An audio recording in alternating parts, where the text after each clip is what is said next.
एक और प्रसंग आता है धुंधकारी और गोकर्ण का। एक आत्मदेव नामक ब्राह्मण और फिर उस ब्राह्मण की एक पत्नी, उसका नाम था धुंधली। किसका नाम था? ब्राह्मण की पत्नी का नाम धुंधली। धुंधली किसको कहते हैं? जिसको कम दिखाई पड़े। यहाँ आध्यात्मिक दृष्टि से देखें तो आत्मदेव नामक ब्राह्मण ही आत्मा है और धुंधली नामक उसकी पत्नी ही बुद्धि है। बुद्धि, जो बुद्धि आत्मा के अधीन नहीं होती उसके लिए सब कुछ धुंधला ही होता है, सब कुछ। और जो बुद्धि आत्मा के अधीन होती है उसे सारी चीजें बिल्कुल स्पष्ट दिखाई पड़ती है। कहाँ सही है, कहाँ गलत है, कहाँ खाई है, कहाँ पहाड़ है, कहाँ धर्म है, कहाँ अधर्म है। पर उसकी पत्नी उसके अधीन नहीं थी साहब। इस बात से वो बड़ा दुखी था, पर करता क्या? ससुराल वालों ने दे ही दिया। निभाना तो वही है, चाहे अधीन रहे और चाहे न रहे। उनके मन में आया कि कोई पुत्र नहीं है हमें। पुत्र के अभाव का कष्ट इतना बढ़ा कि उन्होंने मन बना लिया कि अब मैं जंगल में जाऊंगा, आत्महत्या करूंगा। जैसे ही आत्महत्या करने की योजना बनाई वैसे ही कोई संत मिले, कहने लगे महाराज पुत्र के वियोग में आत्महत्या कर रहे हो। ये जो पुत्र है वही मन है, आत्मा का पुत्र, आत्मा का सेवक। मन नहीं है तब तक आत्मा तड़पड़ाती है। दिक्कत यह हो जाती है कि मन आत्मा के अनुसार नहीं चलता, आत्मा मन के अनुसार चलने लगती है। मन है शरीर के रथ का सारथी, रथ को चाहे जिधर ले जाए। इंद्रियां हैं इस रथ के घोड़े, मन के ही वो केवल गुण गाए। मन इस शरीर का सारथी है और इस शरीर रूपी रथ पर आत्मा मालिक के रूप में विद्यमान है।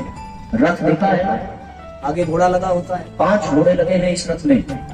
और 5 घोड़े तो एक घोड़े के 2-2 आंखें, 2-2 कान, 2-2 नाक। ये 5 घोड़ों के जो 2-2 अंग अवयव हैं, यही 5 घोड़ों के द्वारा दुगना करो तो 10 बनेगा। यही 5 कर्मेंद्रियां, यही 5 ज्ञानेंद्रियां। उन घोड़ों की लगाम सारथी के हाथ में है। वो सारथी कौन है? मन। अब सारथी जिधर ले जाएगा उधर इंद्रियां भागेंगी। तो साहब आप लोग कल से यहाँ बैठे, हमें ऐसे घूम करके देखना पड़ता है। तो हमें लगता है कि 7 दिन में फिर हमें गले का पट्टा बांध के जाना, तो ऐसे करेंगे। इधर आपको देखें तो फिर इधर घूमना पड़ेगा, आचार्य जी का दर्शन करें तो इधर तो लेफ्ट राइट ही करता रह जाता हूँ। अब सामने इनको क्या समझाऊं, मैं कैसे कहूँ कि भैया आत्मा है और मन है। अब ये बातें आ रही हैं तो बताना ही पड़ेगा। तो आपके द्वारा चेहरे से जो प्रतिक्रिया निकलती है उसी से तो हम अपना रास्ता बनाते हैं। ये स्पष्ट होता है कि समझ में आ रहा है कि नहीं।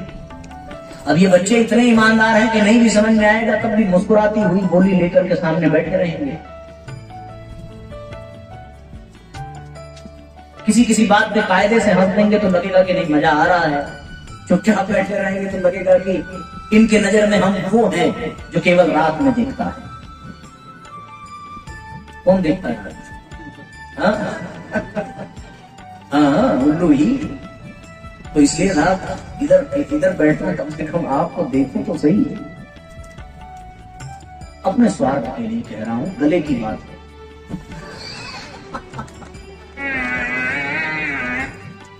तो इसलिए ये वाला बड़ा खतरनाक था। एक बार और बजाऊंगी, गले की आवाज जैसा नहीं। तो सब मिलाकर के कहने का तात्पर्य ये कि आत्मा और उसकी पत्नी धुंधली और पुत्र उसका मन।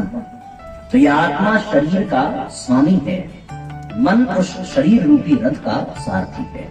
यदि सारथी रथ के स्वामी के अनुसार चले तब तो रथ सही दिशा में जाए, और सारथी खुद अपने अनुसार चलने लगे तो फिर इंद्रिय रूपी घोड़े गलत दिशा में ही जाएंगे और आत्मा को भी ले डूबेंगे।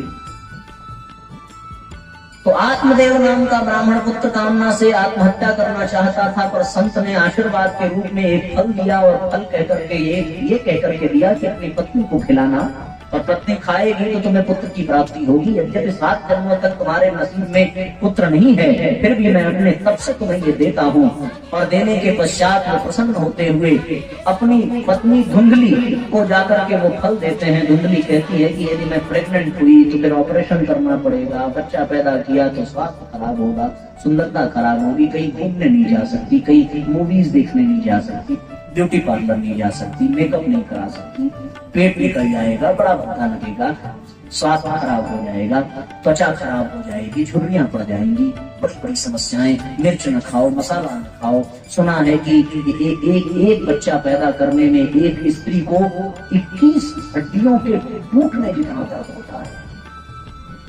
धन्य है माताएं, इतना दर्द सहकर भी मुस्कुराना, ये भैया इन्हीं के बस की बात है। 21 हड्डियों के एक साथ टूटने का जो दर्द होता है वो बच्चा पैदा करने में होता है। और अभी वैज्ञानिकों ने एक और खोज की। एक बच्चा पैदा करने में उस महिला की पूरे जीवन का 8वां हिस्सा जो है उसकी उम्र घट जाती है। 8वां हिस्सा मतलब 8 बच्चे अगर वो पैदा करे तो फिर आजकल की महिलाओं का मतलब शरीर छूट जाएगा। वैज्ञानिक ने खोज किया। इतने सारे मेडिसिन, इतने दवाएं, इतने वगैरह वगैरह, डजंट मैटर, हमारा वो विषय नहीं है। बट बात आ गई तो फिर कहना आवश्यक समझा। अब ये सब विचार करते हुए उसे भी किसी ने बता दिया, कहीं से हमारे जैसे लोगों से भागवत सुनी होगी, उसे पता चला कि 21 हड्डियां टूटती हैं, उसे पता चला कि 8वां हिस्सा उम्र का घट जाता है। तो उसने कहा कि भैया हम मां बनेंगे। उसकी बहन आई, पूछा दीदी क्यों परेशान हो? बोली क्या करूं, तुम्हारे जीजा जी को पुत्र चाहिए और हमें नहीं चाहिए, कोई रास्ता? बोले मैं गर्भवती हूँ, तुम मेरा पुत्र लेकर के कहना कि हमारा पुत्र है। और तब तक तकिया उकिया भर करके पेट फुलाए रखा, जैसे मूवीज में होता है। उसने वो फल ले जाकर के एक गाय को खिलाया। गाय से पुत्र पैदा हुआ, बड़े बड़े कानों जैसा, गाय के जैसा काम था, इसलिए उनका नाम पड़ा गोकर्ण। बोलिए गोकर्ण जी महाराज की। और उसके बाद कुंडली की जो बहन थी उसको पुत्र हुआ। पुत्र होने के पश्चात उसने अपनी बहन को दे दिया। यहाँ किसी को मिलता नहीं है, किसी को मिल रहा है तो वो पाना नहीं चाहता। परेशान दोनों ऐसा है, जिसको भूख लगी है वो भी दुखी है, जिसको अधिक मिल रहा है वो भी दुखी है। एक ना पाने की वजह से दुखी है और हमारे जैसे लोग पाने की वजह से दुखी है। विशेषकर हमारी दुर्दशा तब होती है जब कथाओं के प्रवास में निकलते हैं, क्योंकि जिस यजमान के घर रुकते हैं फिर वो चारों टाइम खिलाता है और अपना भी मन है, वो वैराग्य भी तक ज्यादा नहीं। अब सामने पालक के पराठे आ जाए, कौन सा वैराग्य जगे?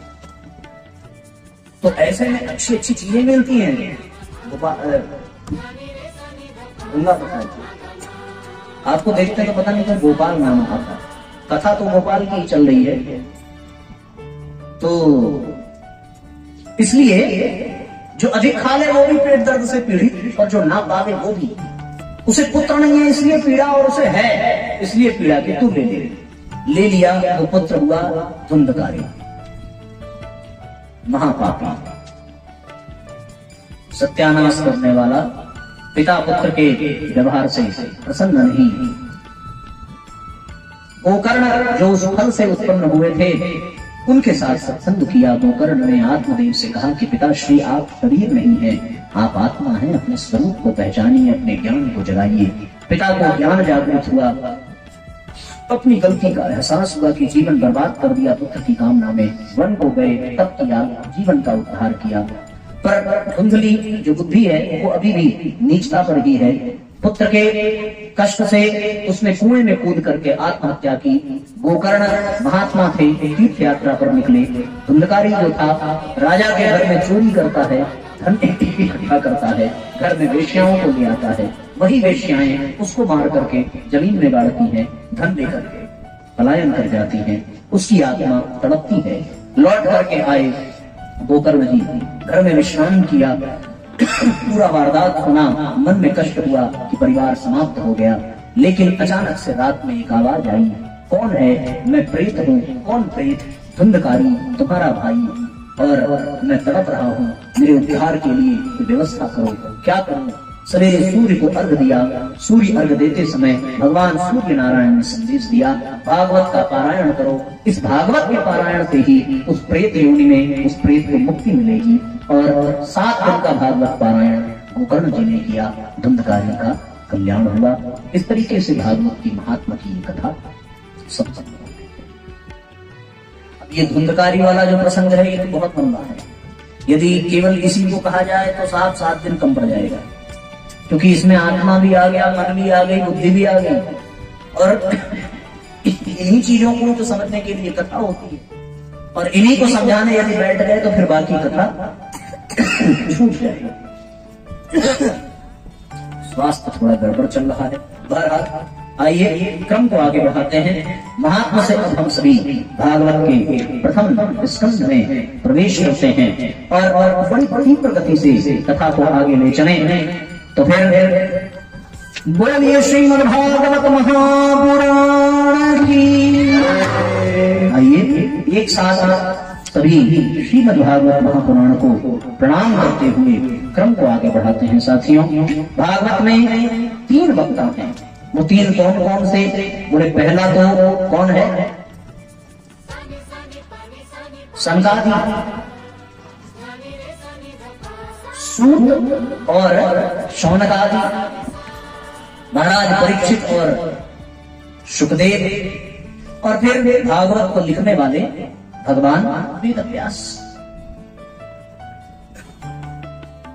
कृष्ण द्वीप में जन्म लेने के कारण, द्वीप मतलब जो चारों तरफ जल से घिरा हुआ हो, यमुना के जल से घिरा हुआ एक भूमिखंड जिसका नाम कृष्ण था, उस द्वीप में जन्म लेने के कारण उनका नाम पड़ा कृष्ण द्वैपायन। और कृष्ण द्वैपायन जन्म लेकर के उन्होंने, कथा ऐसी आती है कि उन्होंने ज्ञान की धारा बहाई, 18 चारों वेदों को संकलित किया, उनको वर्गीकृत किया। 4 वेदों के पश्चात 108 उपनिषद लिखे, क्योंकि वेद समझ में नहीं आ रहे थे, उनको समझने के लिए उपनिषदों को समझने के लिए 18 पुराण, 18 पुराणों को समझने के लिए 18 उप पुराण। फिर भी संतोष नहीं मिला, फिर भी संतुष्टि नहीं मिली, उदास मन लेकर के बैठे। महाभारत में लिख दिया पर संतोष नहीं है। बड़ी समस्या ये कि इतना बड़ा ज्ञानी भी यदि दुखी हो तो फिर साधारण मनुष्य का क्या होगा। ऐसे ज्ञानी को दुखी देख करके फिर से नारद जी पधारे, पर नारद जी ने कहा कि क्या बात है भगवान वेद व्यास जी, आपकी यह स्थिति जो अत्यंत विचारणीय है, आप इतने बड़े ज्ञानी जिन्होंने इस सृष्टि को ज्ञान से सराबोर कर दिया और उसके जीवन में कष्ट हो, उसके जीवन में दुख हो, ये बड़े आश्चर्य की बात है। अरे दुख का कारण तो अज्ञान होता है, लेकिन आपके जीवन में ज्ञान होते हुए भी दुख। बोले साहब दुख इसलिए है कि इतना सब कुछ करने के पश्चात भी लगता है कि कुछ किया नहीं, क्योंकि उसका कोई प्रभाव नहीं दिख रहा है। आप कोई काम करो और उस काम का कोई परिणाम आपकी इच्छा के अनुसार न मिले तो फिर आनंद नहीं आता, लगता है कि साहब करना बेकार हो। अब ये आयोजन करो लेकिन ये आयोजन सफल न हो तो फिर मन में उदासी रहेगी। इतना सब कुछ कर लिया, इतना खर्च किया, इतना निमंत्रण दिया, पर कोई आया नहीं सुनने और अच्छे से कार्यक्रम नहीं हुआ, कोई व्यवधान आ गया, बहुत सारी दिक्कतें, तो मन असंतुष्ट रहता है। और असंतुष्ट रहता है जब, तो फिर किसी नारद की जरूरत पड़ती है। नारद जी ने कहा कि आपके असंतुष्ट रहने का मुख्य कारण ये है, आज तक आपने जो ज्ञान की धारा बहाई उसमें केवल और केवल भय और लोभ का ही वर्णन किया है। उस ज्ञान से लोग भगवान की ओर मुड़े तो सही है, पर या तो भयवश या तो लोभवश। हमारे यहाँ 3 कौम है, एक तो हिंदू, दूसरा मुस्लिम समुदाय और तीसरा ईसाई। मुस्लिमों ने भय दिखा करके हिंदुओं को मुस्लिम बनाने का प्रयास किया और ईसाइयों ने लोभ दिखा करके अपने मिशन को आगे बढ़ाया। तो इसलिए भैया भय और लोभ के कारण दुनिया में संतोष नहीं आता, क्योंकि आपका भय जब तक है तभी तक आप वो काम करोगे। जैसे ही आपका भय मिटा वैसे ही आपका आचरण बदल जाएगा।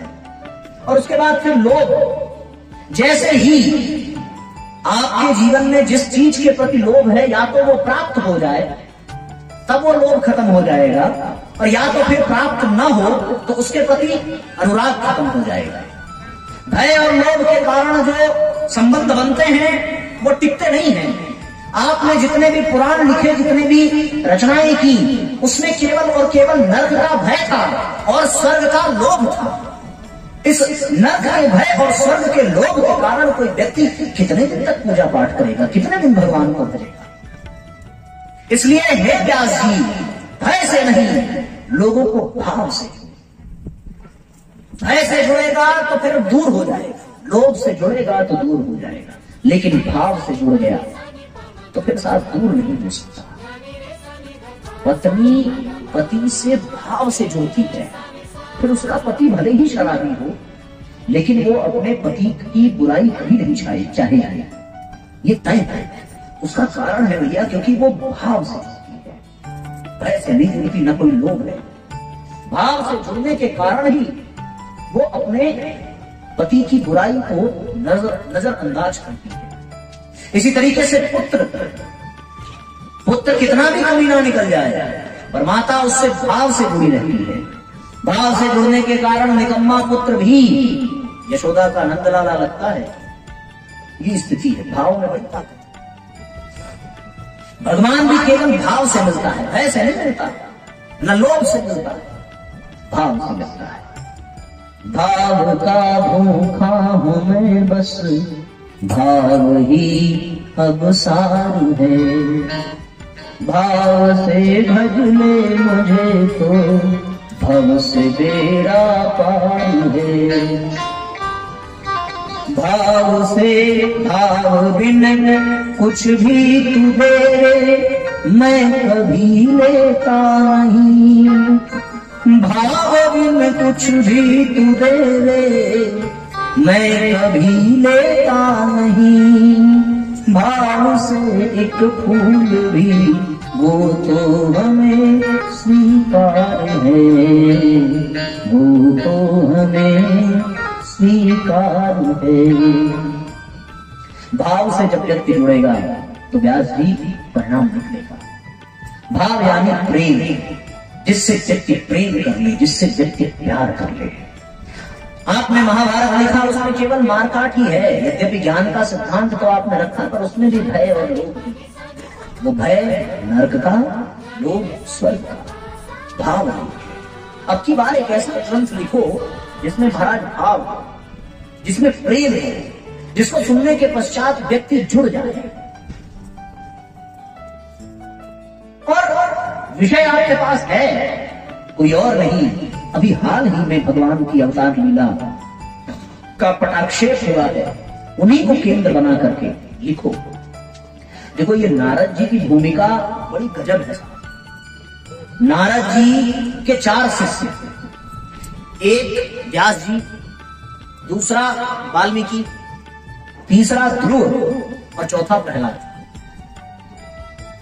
2 शिष्य ऐसे जिन्होंने भगवान को पाया, ध्रुव और प्रहलाद ने पाया, और 2 शिष्य ऐसे जिन्होंने भगवान को पाया नहीं, भगवान को गाया। वाल्मीकि ने रामायण के रूप में गाया और वेद व्यास जी ने भागवत के रूप में गाया। ये 4 शिष्य नारद जी के बड़े लड़के। तो भागवत को गाया है वेद व्यास जी, और उसके बाद कलम उठाई, मां सरस्वती को प्रणाम किया। जय जय जय हे वीरा पाणी, जय जय जय हे वीरा पाणी, जय जय जय हे वीरा पाणी। शिव कल्याणी मातु भवानी, शिव कल्याणी जय जय जय हे हीरा पानी, जय जय जय हे हीरा पानी। सर्व सुरों की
सरस्वती की वंदना करिए और उसके बाद रचना प्रारंभ करती है। रचना श्रीमद् भागवत महापुराण की, और उसके पश्चात जब लिख लिया तो आप सोचने लगे महाराज परोसेगा कौन? लेखक वक्ता नहीं हो सकता और वक्ता लेखक नहीं हो सकता। कोई विरले ही होंगे जिसमें दोनों कलाएं विद्यमान हो। देखो, लिखने में और वक्ता बनने में बहुत अंतर है। लेखक के पास एक बड़ी सुविधा है, यदि कुछ गलत लिख गया तो मिटा करके ठीक कर देगा। वक्ता के पास सुविधा नहीं है। वक्ता लेखक से भी महान होना चाहिए, क्योंकि उसके पास ये अवसर ही नहीं है। कुछ बोल गया तो फिर कितना भी माफी मांगते रहो, महाराज अब तो निकल गया, शब्द बाण है, निकला तो फिर गया, लगेगा नहीं, कितना भी माफी मांगो। वक्ता के पास ये सुविधा नहीं है। लेखक के पास सोचने का समय है, वक्ता के पास समय नहीं होता। उसे तो बांध दिया 3 घंटे में, महाराज 5:30 बजे 5 बजे बैठना है और 8 बजे उठना है। अब वक्ता समय में बंध गया। कई घंटे बोलना हो तो फिर कुछ भी बोलो, पर जब 3 घंटे में बोलना है तो फिर कुछ तैयार करके आना पड़ेगा। 2 घंटे में बोलना है तो और। अभी सुना साहब सवेरे 40 मिनट की क्लासेस है, 40 मिनट बोलना है तो और तैयारी करके आओ। और कहीं अगर 5 मिनट बोलना हो तो फिर उस 5 मिनट में कुछ ऐसा बोल जाओ कि लोगों के हृदय को स्पर्श कर जाए। लेखक और वक्ता में बड़ा फर्क है। व्यास जी लेखक है, वाल्मीकि जी लेखक है, लिख दिया, वक्ता नहीं है। इनको वक्ता चाहिए। क्या करें, कैसे करें? लिखने के लिए समय भी पर्याप्त होता है, लिखने के लिए विषय का चयन होता है, लिखने के लिए गलत होने पर सुधारने का अवसर होता है। तो वक्ता के पास नहीं होता। वो तो बोल गया लेकिन बोल गया साहब, उसके पास समय नहीं होता सोचने का, विचारने का। अभी मैं बैठ करके सोचने लगूं तो फिर आप तो नहीं बैठोगे, मैं सोचता ही रहूंगा। इसलिए समय नहीं है सोचने का। जो आवे बस उसे परोसते रहो। और साहब वक्ता परोसता है, परोसने में भी बड़ा गुण चाहिए, हर कोई नहीं परोस सकता। अच्छा ये बताओ, कोई भोजन परोसे और उसके हाथ गंदे हो, पसीना टपक रहा हो, कपड़े मैले कुचैले हों, तो उसका परोसा खाओगे क्या? क्यों खाओगे? कौन कौन खा सकता है भाई? ऐसा कोई है क्या? परोसने वाला स्वच्छ होना चाहिए, स्वच्छ स्वस्थ होना चाहिए। स्वस्थ नहीं होगा तो परोस नहीं पाएगा। स्वस्थ होना चाहिए, स्वच्छ होना चाहिए और सभ्य होना चाहिए। स्वस्थ शरीर, स्वच्छ मन और सभ्य आत्मा, सभ्य विचार, सभ्य आचरण, सभ्य व्यवहार। तो परोसने वाला स्वस्थ होगा तभी परोस पाएगा। रोटी ले लो दौड़ता रहेगा इधर से उधर, तब तो परोसेगा। स्वच्छ हो तभी उसका परोसा कोई खाएगा। और सभ्य हो, भावपूर्वक परोसे। भैया एक और ले लो, हमारे नाम से ले लो। माता भाव से परोसती है। परोसने का काम माताओं से अच्छा कौन कर सकता है साहब? क्या बढ़िया तरीके से बच्चों को परोसती है। बेटा एक पापा के नाम से खा ले, एक मम्मी के नाम से खा ले, एक भैया के नाम से खा ले। क्या परोसना है माता का? माता ही अच्छा परोस सकती है। वो तो पकाती भी अच्छा है, परोसती भी अच्छा है। पुरुष नहीं परोस सकते। माताओं का परोसना तो कृष्ण को तृप्त कर देता है। जो पूरे सृष्टि को तृप्त करता है उसको तृप्त करता है यशोदा का परोसना। और फिर वो मांगता है, चुराता है, ऐसा परोसना। एक और विशेष बात परोसने वाले में होनी चाहिए, वो तभी परोस सकता है जब वो स्वयं तृप्त हो।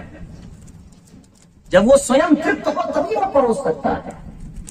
अगर वो स्वयं तृप्त नहीं है तो फिर जो परोसेगा उसके प्रति उसके मन में खुद लालच रहेगा। फिर परोसने से पहले वो सोचेगा महाराज कोई देखे ना, 2-4 गुलाब जामुन खा ही लो, उसके बाद परोसना।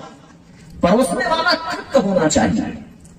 तो वक्ता परोसता है और आप लोग परोसने में बड़ी असुविधा पैदा करते हो, क्योंकि आधे यहां खा रहे हैं, आधे वहां खा रहे हैं। एक चांदपुर में है, एक पूंछी में है, पूंछी वाले उधर है, चांदपुर वाले आगे है, एक उमरिया वाले उधर।